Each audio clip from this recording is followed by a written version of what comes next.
Hi guys, நம்ம கரெக்டா cross பண்றப்போ தான் இந்த ட்ரெயின் கேட்டை போடுவாங்க. ஒரு நிமிஷம் இருந்தா நம்ம வேகமா கிராஸ் பண்ணிடுவோம்ல. இப்போ நான் எதுக்கு இதை சொல்றேன்னா, கடலூர் மாவட்டம் செம்மங்குப்பம்ல ஜூலை 8ஆம் தேதி காலையில 7:45 மணிக்கு ஸ்கூல் வேன் ட்ரெயின் கேட்டை கடந்திருக்கு. ஆனா ட்ரெயின் அங்க மோதிருச்சு. இப்போ நடந்த இந்த ட்ரெயின் ஆக்சிடென்ட்ல 3 குழந்தைங்க இறந்துட்டாங்க. 2 குழந்தைங்களும் அந்த ஒரு டிரைவரும் பெரிய இன்ஜுரிக்கு ஆளாயிருக்காங்க.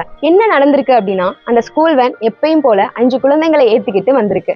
ட்ரெயின் கேட் ஓப்பனா இருந்ததை பார்த்துட்டு அந்த வேன் கிராஸ் பண்ணிருக்கு. பட் ட்ரெயின் மோதிருச்சு. இந்த விஷயம் நடந்து 5 நாள் இருக்கும்.